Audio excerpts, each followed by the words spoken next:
Hi everyone, welcome to Aravalli technologies. My self కొంచెం Sreeja. So ఇవాళ వీడియోలో ఏంటంటే బీఎస్సీ మ్యాథమెటిక్స్ కోర్స్ గురించి అయితే డిస్కస్ చేసేద్దాం. సో బీఎస్సీ మ్యాథమెటిక్స్ కోర్స్ వచ్చేసి మనకి 3 years అండర్ గ్రాడ్యుయేటెడ్ కోర్స్.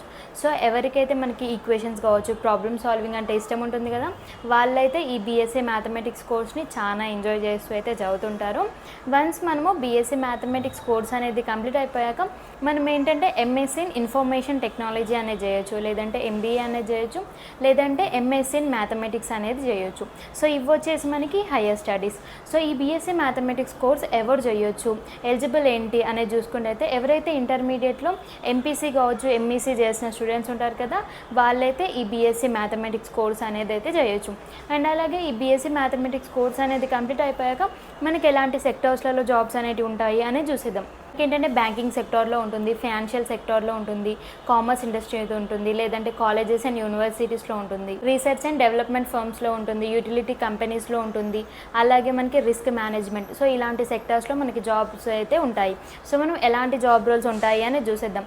మనకి ఏంటంటే అకౌంటెంట్గా ఉంటుంది, లోన్ ఆఫీసర్గా ఉంటుంది, టెక్నికల్ రైటర్గా ఉంటుంది, మ్యాథమెటిషియన్గా ఉంటుంది, అలాగే రీసెర్చర్గా ఉంటుంది, డేటా అనలిస్ట్గా ఉంటుంది. సో ఇలాంటి జాబ్ రోల్స్ అన్నీ కూడా మనకి ఈ బీఎస్సీ మ్యాథమెటిక్స్ కోర్స్ అనేది కంప్లీట్ అయిపోయాక ఉంటాయి. సో మనం బీఎస్సీ మ్యాథమెటిక్స్లో మనకి ఎలాంటి సిలబస్ ఉంటుంది, సెమిస్టర్కి మనకి ఎలా సిలబస్ ఉంటుంది అనేది చూసేద్దాం.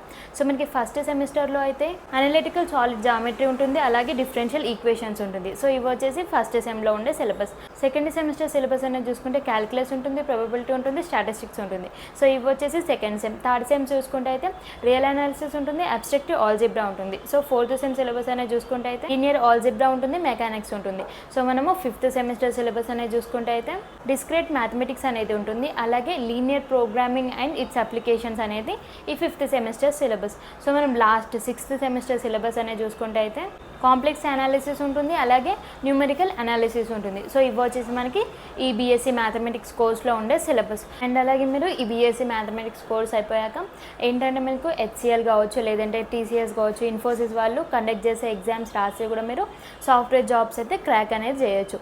సో ఇవి వచ్చేసి మనకి ఈ బీఎస్సీ మ్యాథమెటిక్స్ కోర్స్ యొక్క డీటెయిల్స్. సో దీంట్లో మీకు ఇంకేమైనా డౌట్ ఉంటే కామెంట్ బాక్స్లో కామెంట్ చేయండి, అండ్ మీ ఫ్రెండ్స్కి షేర్ చేయండి. ఎవరైతే బీఎస్సీ మ్యాథమెటిక్స్ కోర్స్ చేయాలనుకుంటున్నారో వాళ్ళకు కూడా షేర్ చేయండి, హెల్ప్ అవుతుంది. And thank you for watching.